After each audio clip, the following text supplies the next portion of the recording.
This segment brought to you by Kansas Grain Sorghum, growers working together.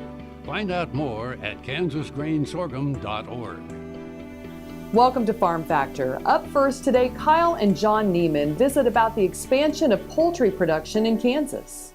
Hi, this is Kyle Bauer from Manhattan. I have the opportunity to visit with John Niemann. He's with Cargill in their turkey division, president of turkey and turkey meats. Right? All cooked meats. All right. I've talked a number of times, John, about it seems odd that Kansas doesn't have a larger poultry industry. Can you tell us what we need to do in the state of Kansas to develop that? Well, I think Kansas has a great environment for all kinds of livestock production, and even on the poultry side. A lot of it is getting in front of the companies that are large in poultry production and having a conversation about what Kansas can bring to the table. Be proactive, go to those companies, talk about where they're trying to grow, understand how they see where they are now, what those advantages are. And I believe what we'll find is Kansas has a lot to offer in terms of our grain opportunity and transportation, and then also looking at it from the context of we've just got an ag-friendly state, and getting permits and being able to get things to happen so we can really be not just a bread basket as Kansas, but a food basket, and that includes poultry. You know, as we look at the state, we have more rainfall in the eastern part of the state, which would be around areas there is other poultry. But is there an advantage to moving further west to where the rainfall amounts are less when it comes to managing the manure issues?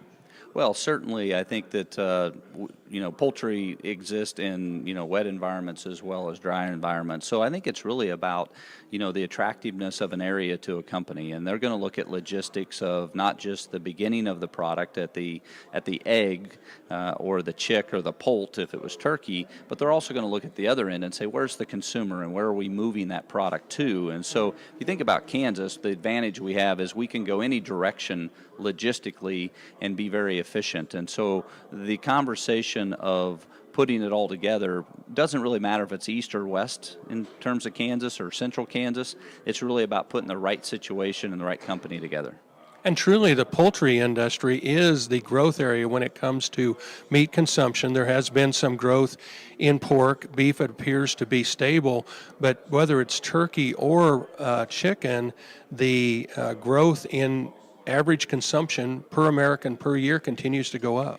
Absolutely, and I think we also need to think about ourselves as a global opportunity, because we need to feed 9 billion people, and one of the first things that people go to from a protein standpoint globally is chicken, and it is poultry, and so there's an opportunity for us to, as Kansas, be on the cutting edge of that growth, but it's going to take connection and conversations with businesses that are exporting that product to show the attractiveness of Kansas for the poultry industry.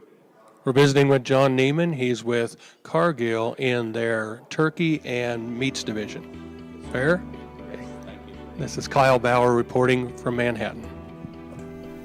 Folks, come back after these messages for this week's Kansas Soybean Update. Watch Ag AM in Kansas online at agaminkansas.com.